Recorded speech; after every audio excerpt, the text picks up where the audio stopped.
Fala aí, pessoal, tudo bem com vocês? E aí, rapaziada, tranquilo? Grande camarada. Fala, Rogerão, tranquilão, cara? Tranquilo você? Valeu por participar aí do canal. Ele é o Fábio Zanata, é anestesista. Ele trabalha em centro cirúrgico, eu vim buscar ele aqui no centro cirúrgico. Você tá vendo que Estamos aí na atividade aqui, cara. Me pegou no flagra aqui hoje. Peguei ele na padaria com essa roupa aí, que o pessoal odeia. Gerente do caos aqui, ao seu dispor, anestesista. Pessoal, esses dias, todo mundo sabe, se você não vive em Marte, você sabe que o Gugu morreu, ele caiu de uma altura de 4 metros, teve um traumatismo craniano, né, o vulgo traumatismo craniano, que chama-se TCE, e aí falou-se na TV que ele teve Glasgow 3, uma escala de coma profundo. Então eu vim aqui conversar com o Zanata para ele explicar pra gente o que é essa escala de coma, a escala de Glasgow, e a gente vai falar com vocês também sobre doação de órgãos, que o Gugu queria doar órgãos para brasileiros, só que ele não esperava morrer nos Estados Unidos, só que não dava para trasladar os órgãos, né? Então vamos falar um pouquinho sobre tudo isso. Vamos começar na parte do acidente mesmo. Então o TCE propriamente dito. Então, o TCE nada mais é do que uma batida na cabeça. O traumatismo crânioencefálico, vulgo traumatismo craniano, ele tem várias classificações, ou seja, vários tipos. Por quê? Você imagina você batendo a cabeça numa porta, tropeçando e caindo na rua, ou batendo a cabeça quando sai de um carro, escoriação, uma batida mais forte, isso é um TCE, mas é um TCE leve, tá bom? Mesma coisa você tem uma briga na rua, alguma coisa, é um TCE. Só que quando você aumenta a energia cinética do trauma, ou seja, quando você tem um alto impacto, você leva um traumatismo crânioencefálico de alto grau. Isso leva dentro do crânio, que é altamente vascularizado, os vasinhos de suprimento sanguíneo podem estourar. E aí isso leva a consequências graves, que são os hematomas e também o inchaço. Você está com uma caixa craniana, que é o invólucro do osso, e o cérebro dentro dele não tem movimentação. Então, se você tem um impacto muito grande, ele bate contra a caixa craniana e pode inchar o famoso swelling, que é o inchaço. Então, o brain swelling é o inchaço do cérebro, que pode levar a tontura, rebaixamento do nível de consciência, alterações de fala, alterações de visão, perda de espaço e tempo onde o paciente está. De repente é muito comum bater a cabeça, não lembrar onde está, o que aconteceu, justamente por essa chacoalha do cérebro, vamos dizer assim, que é o inchaço. E o outro lado é o hematoma. A gente tem 3 tipos de hematoma, né? Lembrando, pessoal, a anatomia do cérebro é composta por 3 meninges, a pia mater, subaracnoide e a dura mater. Quando você tem a camada mais externa, que é a dura, que tem o sangramento acima, ou seja, o periósteo e a dura, você tem o hematoma extradural ou epidural. Quando você tem abaixo da dura, mas entre a pia mater, que é a camada que reveste o cérebro, é o hematoma subdural. E dentro da pia mater você tem o hematoma intraparenquimatoso. Cada tipo de hematoma leva a uma gravidade e um tempo de resposta para ser drenado diferente, tá? Então você tem que avaliar o trauma, o tipo de energia, a gravidade do sangramento e a gravidade do estado de consciência do seu paciente, que a gente vai falar sobre a escala de Glasgow.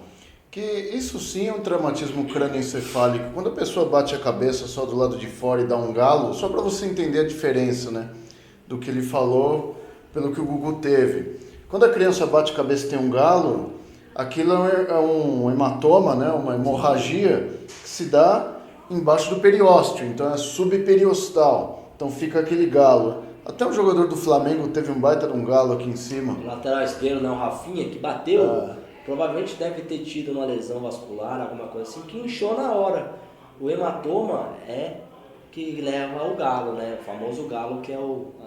Esses traumatismos crânioencefálicos ocorrem da mesma forma, só que para dentro do crânio. Exato. Então, como o cérebro não tem para onde expandir, ele vai inchar. Aí que é a gravidade. Quando você bate o braço, você bate a perna, alguma coisa assim, você faz um edema, você faz um inchaço. Esse inchaço vai ficar vermelho e pode ficar roxo. Nada mais é do que o sangue que fez o hematoma metabolizado, né, na região, e aí vai ficando verde. Depois a gente pode até falar sobre isso, que é o metabolismo da bilirrubina e da hemácia.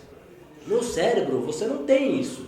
Você não tem essa expansibilidade porque você tem a caixa craniana. Então o sangramento dentro do cérebro é muito importante e é muito grave. Ele tem que ser drenado com a máxima rapidez possível. Então vamos lá, o Gugu caiu de 4 metros, então foi uma energia cinética alta. Pode até não ter caído de cabeça, mas às vezes cai com o corpo e a cabeça bate também. Sim. E aí, quando isso acontece, ele vai gerar, evidentemente, lesões cerebrais, hematomas de várias gravidades. E aí entra a escala de Glasgow aí. Isso, lembrando que nós médicos aqui temos um jargão que fala que se você cair da sua própria altura, não costuma ser um trauma grave, não só costuma ser um trauma que você tenha tanta importância. Passou da sua altura em pé, aí sim começa a ficar um trauma de alta energia. Então a gente está falando de 4 metros do Gugu, a gente está falando de no mínimo aí 3 vezes, 2 vezes a altura dele. Tá? Então sim, é um trauma de alta energia. A escala de Glasgow ela é uma escala de coma para pacientes que eram responsivos, eram vivos, eram pacientes que estavam respondendo, estavam em atividade normal. Porque existe também a escala de Glasgow para pacientes que são submetidos à sedação e não acordam, uma anestesia, e aí ele não acorda no final da cirurgia porque aconteceu um problema. Isso não tem nada a ver. Então a escala de Glasgow leva em torno de 3 características. A resposta verbal, se o paciente fala com você, responde. A abertura ocular, tá? Se ele abre o olho, se ele acompanha você, se ele sabe localizar alguma coisa. E a melhor resposta motora, ou seja, se ele abre a mão, se ele mexe, tá móvel, ou então se ele tem as características de dano cerebral, de concussão grave, que é descerebração e tudo mais. Decorticação e Decorticação e descerebração. Isso daí tem na classificação da melhor resposta motora. E aí, a partir de 2018, saiu também a nova classificação de Glasgow, que a análise da pupila, da fotorreagência da pupila e eletroencefalograma... Tá boa a festa. Então. E aí? A eletroencefalograma, e aí a partir de 2018, nós temos aí a nova classificação da escala de Glasgow, que leva em conta a fotorreagência da pupila e o eletroencefalograma. Ou seja, se você consegue fazer um eletroencefalograma e tiver ondas cerebrais e tiver a pupila fotorreagente, você ganha 1 ponto. Essa é a escala de Glasgow. E aí a gente faz a estratificação do problema. O que é isso? A classificação de Glasgow vai até 15, tá? Esses 3 itens dão 15 pontos, sendo que de 15 até 9 você tem um trauma leve a moderado. De 9 até 6 é um trauma moderado a grave e precisa ser entubado. Abaixo de 5 é como profundo e um alto trauma com alto sequela, um alto dano cerebral. Quanto menor o número, pior. Quanto menor o número, pior. De 3 a 5 é coma profundo, muito ruim, péssimo prognóstico. 15 é consciente, 3 é o coma mais profundo. 1 é o mais profundo. Então 15 é quando você está aqui, estamos lá falando, conversando aqui, eu tenho 15, você tem 15. Se você toma um goró aí, fica torporoso, você vai ganhar aí na faixa de 10, 9, dependendo do seu grau da manguaça, né, cara? Tem gente aí que enche a lata, não acorda nem com os tapas na cara, né, meu? Então aí já é um Glasgow 10, 9. Se você sofre um acidente e se perde no espaço, não consegue localizar, provavelmente aí você está num Glasgow 8 e tal. Pacientes que não têm a movimentação, não têm a chance de respirar por conta própria, abaixo de 8. Então 8 é indicação de você entubar o paciente. E aí abaixo de 5 é trauma gravíssimo. O Gugu era 3. O Gugu era 3. Isso representa um trauma gravíssimo, que ele não tem condições de respirar por conta própria, ele não abre o olho, ele não mexe as estruturas, ou seja, praticamente morto. Ele não tem resposta, se não é a medicina, se não é o médico tratando do paciente, ele vai morrer.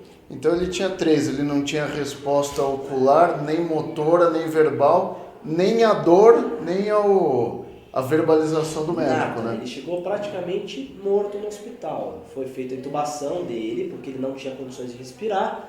E aí foi feito todo o prognóstico para ver se isso era reversível, ou não era. Os médicos fizeram a ressonância magnética e o angiograma cerebral, tudo mais, para definir o fluxo cerebral, que a gente vai falar sobre morte cefálica, e era tão grave já o trauma dele que nem foi indicado a trepanação, que a gente fala, a perfuração da caixa craniana para drenar esse sangue. Para diminuir a pressão, né? Para diminuir a pressão. Muito provavelmente porque o trauma já deve ter sido muito grande na massa encefálica. O que caracteriza a morte cerebral, então? A morte cerebral, ela caracteriza uma inatividade das atividades do cérebro, tá? Então você não consegue mais ter ondas cerebrais ou fluxo sanguíneo cerebral suficiente. Mas para isso precisa do eletroencefalo? Sim, com certeza. Eles fazem tudo, então não é só o Glasgow, então tem outros fatores para determinar esse diagnóstico. E não é só um exame.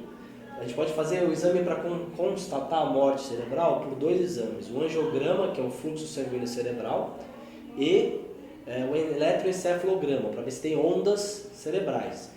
Então, ele é feito não só em uma vez, mas deve ser feito outras vezes, tá? Para se confirmar essa morte encefálica e por mais de um médico. Porque uma vez que foi constatada a morte encefálica, aí não tem mais solução. Então não pode errar um diagnóstico desse, porque caso você faça um diagnóstico equívoco, você está matando a pessoa, que não é o caso, obviamente, né?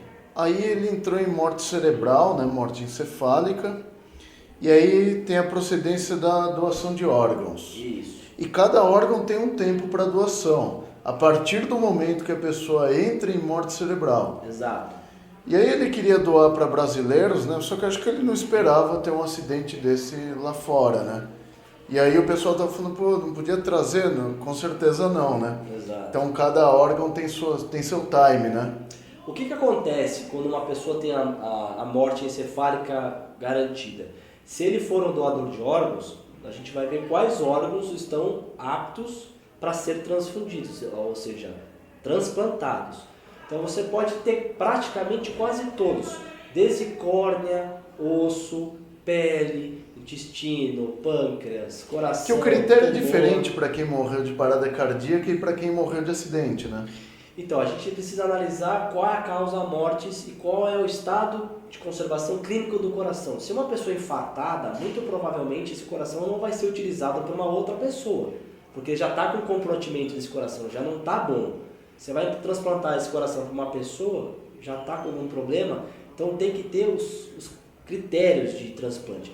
Por exemplo, quem tem metástase no corpo não é elegível também de doação de órgão. Então, uma pessoa que tem a metástase hepática no fígado, gente que tem metástase no osso, ele é descartado também para doação de órgãos. Existem critérios de doação, não é todo mundo que pode doar.